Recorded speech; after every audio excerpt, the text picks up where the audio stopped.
This video has two main goals: to tell a bit of the history and story of how the new Church Westville building was designed and built, and then second, to explain some of the principles and values and symbolism that went into how it was designed, so that, hopefully, it can even better serve you in your worship of the Lord. The church was designed by an architect named John Frost, working closely with the minister of the congregation at that time, the Rev Dan Heinrichs. And in this video, we'll get to hear from John's wife, Moira Frost, John's daughter, Alison Osborn, and from the Rev Dan Heinrichs. And what you'll hear in this video is people doing their best to remember things from quite a while ago. And so the accounts will be incomplete in some places and possibly inaccurate even. And so if you know more, please let us know. We'd love to keep on working on this project of telling the story of this and understanding what went into it. So we'll start with Dan Heinrichs telling a bit of the story of how John got involved in the project, and then we'll move on to talking about the overall principles that were involved in the design work, and then finally we'll talk about some of the specific design elements and the thinking and symbolism that went into those. When John was working on his thesis in University of Natal for his degree in architecture, he said to his professors, "I want to do a church." And his professor said, "No, churches are the most complicated form of things. Take something like a business center or a shopping center or an office complex." He said, "I want to do a church." Now, this wasn't our church. This is before we even thought of moving. But he said, "I want to do a church." And so he insisted on it. And then he came to me and said, "I would like you to be a consultant on church architecture." So that's just background.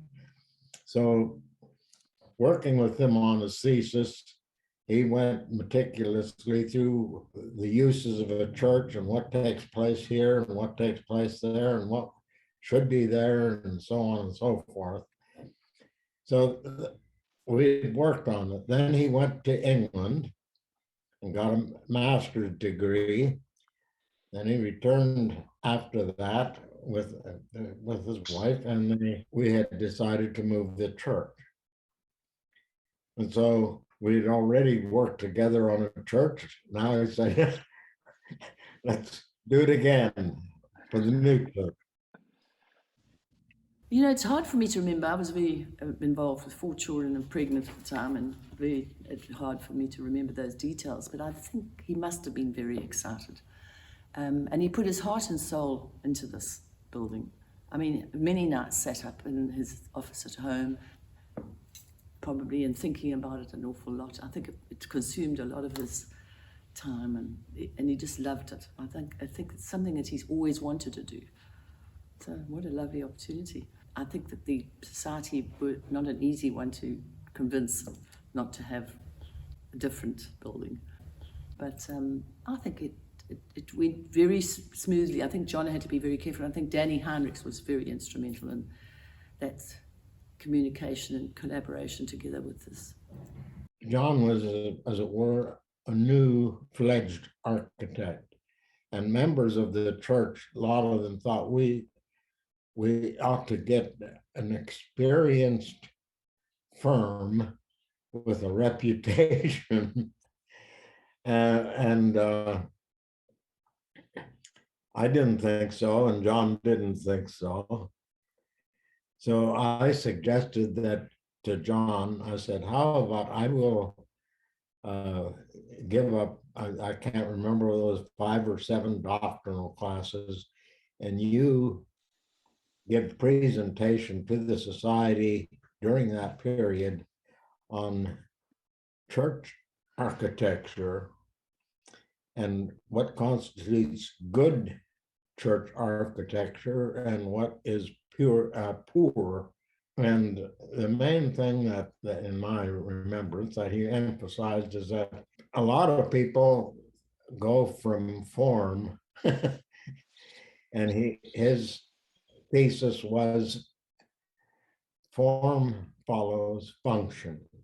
In other words, it's the use of the church and what takes place in worship, and those things, what is uses in the building, that will determine the form. And you don't just go and create a beautiful structure and then fit worship into that. I found a letter from Rev Daniel Heinrichs in his notes, and it looks like it was a letter written by him to the society to explain his discussions with my dad and how they'd gone about the design, and to explain why it wasn't going to be a replica of Brynathan Cathedral, and the reasons behind his design. And he says, "It is our view that in church architecture, the structure and form of the building, especially its interior form and structure, should be an ultimate expression of the ritual and worship to be carried out in the building. The design should therefore embody beauty and simplicity. There should be nothing in the design and ornamentation which would disturb the congregation from the ritual of the service and the instruction given. It should rather actively promote them. In short, the form should be subordinate to and expressive of the uses of worship and instruction. Because we believe that the new church is based on a new dispensation of the divine truth, that is a new revelation, the architecture of our churches and their design will, in some significant ways, differ from that in the Orthodox churches because of the doctrine and consequent worship differ. For example, the symbol of the cross in the Orthodox churches occupies a permanent place in the church. It is the focal point of the church and of the service. This is expressive of the doctrine of salvation through vicarious atonement. In the new church, our dominant symbol and focal point is the open word. This stems from the belief that salvation and heavenly happiness come through living according to the truths revealed by the Lord in Revelation. It is my belief that his plan will not only fulfill the practical needs of the congregation, but it will, because of its form and expression, provide an accordant and harmonious environment for worship, instruction, and reflection." There are certain things in the building in Westville that came from the old church building on Musgrave Road. For one, the beautiful stained glass window that's above the western door to the church came from Musgrave Road. Also, the furniture on the chancel, the chairs and the baptismal font and the Holy Supper table, and perhaps most notably, the cornerstone. There was a worship service when the cornerstone was laid for the Westville building, and at that worship service, here's part of what Dan Heinrichs said. He said, "In choosing as our cornerstone the stone which was laid in our former church buildings on Musgrave Road, we wish to represent the continuity of the church in our midst. For all the preceding states of faith and love are, as it were, the foundation upon which this new beginning is made." So that's how he started, was to look back at the form of other churches. And I think it was quite a difficult process of not just using a form for the sake of it, but to actually break away from it and create something new. So I found these notes only this week, which was a bit sad because I haven't really had a lot of time to go through them. But he says in a document that he wrote, a proposed church complex at Westville, and he gave 3 lectures to the society in order to help them understand where he was in the process and how he was designing it. And he says, "The hierarchy of principles I tabulate as follows: spiritual principles before material considerations, liturgical requirements before traditional conventions, general principles before particular considerations, the general need of the society now and in the immediate future before the needs of the individual, basic accommodation and low maintenance costs before financial consideration, financial considerations before detailed design of finishes and fittings. If the design of the new buildings is based on these principles, the form of the church will generate itself. If the form is preconceived, a notion of an image drawn from association of the past, it is most unlikely to provide a permanent solution to our changing requirements. One of the things he said, what is one of the uses of worship? And I said, it is to raise our minds above natural things, to look to the Lord and elevate our minds by having the church ceiling and roof go up like that as we walk in. That's an external that will, as it were, promote and support the internal of lifting your eyes up and feeling elevation. We found a letter he wrote to Ian Arnold about the principles that he used in the design of the church. And there's a paragraph where he says, our church will be simple in form. The interior will be unified in space with a strong connection between the congregation and the chancel. The chancel and the sanctuary will be defined by means of the roof shape and natural lighting. Materials will be, by necessity, cheap and unified inside and out. Natural light and ventilation, in brackets we have a major humidity problem, will be designed for maximum comfort. The plan will be square with a processional approach from the main west entrance to the altar along a diagonal. The pews or seating will be curved in a fan shape, a quadrant in extent, to increase the emphasis on the chancel and to help create a strong sense of community worship.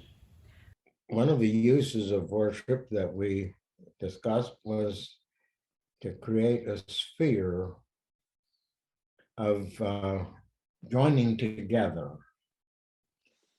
And therefore, the church was designed with the chancel in the front and the pews going around in a semicircle, so that the total congregation is closer to where the priest operates and conducts worship.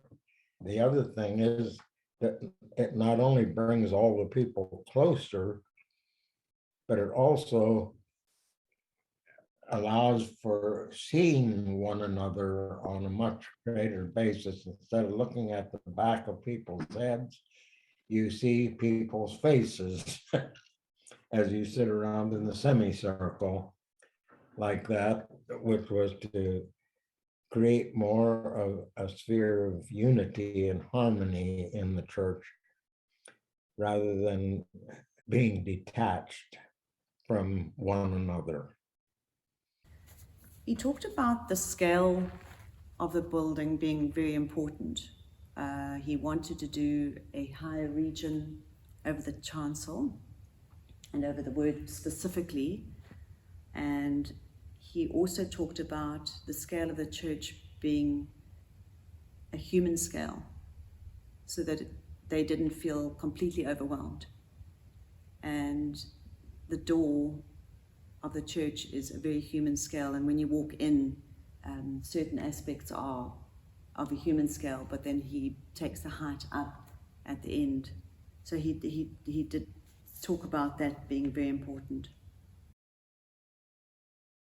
In the end, he chose a square, and then the progression went from the west as you enter to the east, where the Lord is. And that route, as people walk in, the area would be slightly darker, going up, and the area where the word is to be lit. And that progression from the one corner to the other is also shown in the roof structure. And I know there would have been more reason why he had done the beam structure like this, but they each cross of each beam happens over the central aisle and is supported on the ones below, and get higher and higher in order to lift the space as it gets to the word at the end. He talks about the materials he wanted to use were wood and stone and gold. If the wood represents good and the stone is truth. He would have used those two elements. He would have liked to, he said, use more stone within the building, but I think that became a financial issue, as did gold. He was specific about the treatment of the wood in the church. There was no gloss finish put onto it, that it was as natural as possible, and the treatment was just to ensure that the wood didn't deteriorate. But other than that, there would be no other additional finish. So we're not sure, but we think that the wood in the church is cedar. And if so, cedar has a really appropriate meaning. There's a passage in the teachings of the New Church that explains the symbolism of cedar in the Bible, like the cedars of Lebanon. It says, "By this is signified the rational mind, which is formed from natural knowledge on the one part, and from the influx of spiritual truth on the other."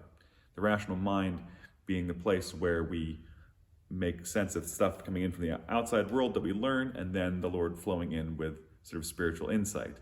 And that's what we're meant to be doing when we're coming into church. And one of the promises of the new church is that it can be a place where we can use our rational minds, where we're not meant to have blind faith. And seeing that symbolism in the wood up there about the rational mind and things from higher meeting with things from lower is pretty cool. I remember John and I must have visited something like half a dozen to a dozen different quarries in the area to look for an unhewn stone. And we searched one place after another. We finally got the altar that is there. And then we got a truck or two, and we hired a crane to go out and lift the stone and put it on a truck and deliver it to the church. And the church was under construction, but it wasn't finished. The roof wasn't on. So we were able to prepare the chancel and then lower the stone with a crane and set it down exactly where we wanted it. And one of the things, of course, an unhewn stone, it had to sit on a surface flat and it couldn't be wobbly. So what we did is in the inner chancel where the altar sits, we took a jackhammer and made a hollow, and then we lowered the stone till it was in the hole, you could say, just at the level we wanted. And then we poured concrete in the hole around it. So it looks as though it's flat on the bottom sitting, but in actual fact, it's shaped this way and with concrete poured around it, and then it's very firm that way. It mattered to have an unhewn stone because that's symbolic of how we need to take the Lord's word as it is, not carve off the bits that we don't like to make it fit with what we want to do. And that's why the children of Israel, when they were building altars to the Lord, they were supposed to use 12 stones that were not hewn. When they built the temple, they weren't supposed to take iron tools and chop the stones to fit for themselves.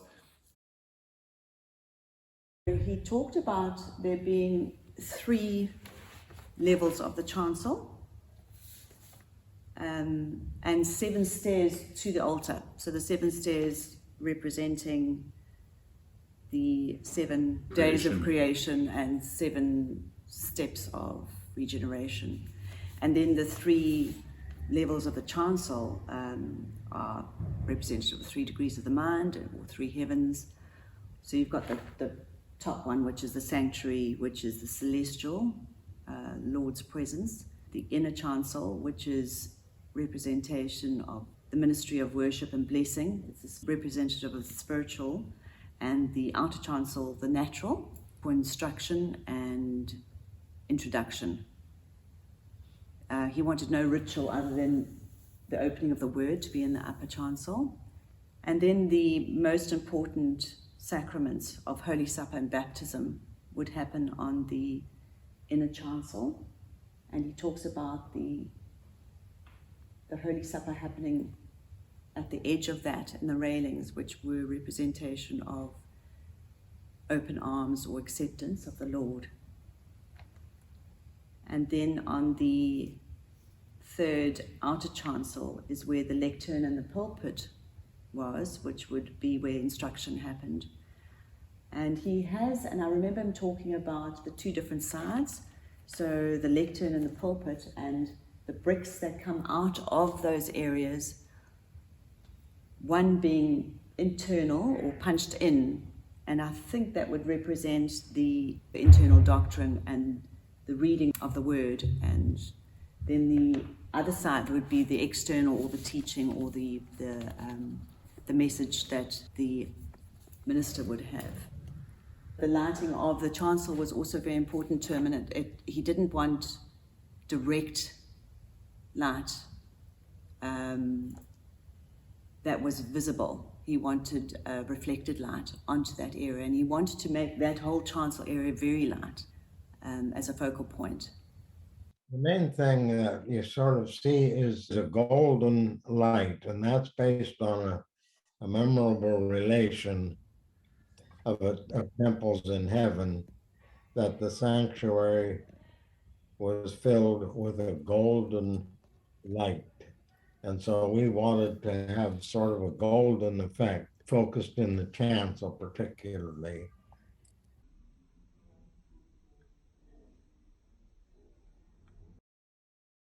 The fact that he didn't have a preconceived idea about what it looked like is very much who he was. He wanted to go through the route and get there in the right way. He also wasn't adverse to change. Along the years, people had suggested changes to the church, and at the time when I talked to him about it, he didn't have any ownership of the space. Whatever people wanted to do, he was very happy to go along with. I just think it's great to be able to explain to people the reasons why he did things, so that change wasn't because of change itself, but that it went along with the reasons why he did things as well. That if there is change that happens, to have some kind of reason from a ritual point of view, or from a worship point of view, or a correspondence point of view, would go along with the choices he made. But he was not anti-change to the building. And then, of course, the pleasure of working with John. John and I used to walk and run together on a regular basis, and we would talk architecture, church architecture, and uses, and the relationship of use, function, and worship was very, very strong part of my life, that the association that the two of us had to promote genuine worship. I just remember him feeling very content every time we came into this church, and he never had there was no after sort of building problems afterwards in the design. And it's an ageless, really, building. I mean, it could be a building that's designed in 10 years. It's 51 years old now. So it's an amazing building. I think that's a testament to his abilities as an architect. For you personally, what's one of your favorite parts of the design of the building? I always love the chancel. When I walk in, it's a feeling of moving towards the Lord. It's just a wonderful aspect of, and when the light comes in and shines onto the altar, it used to be at 11 o'clock on a certain time of the year, but I'm not sure which time it was, but it was so beautiful. I just think it's got such a peaceful atmosphere in this building. When you sit it's a testament to the architect, I think.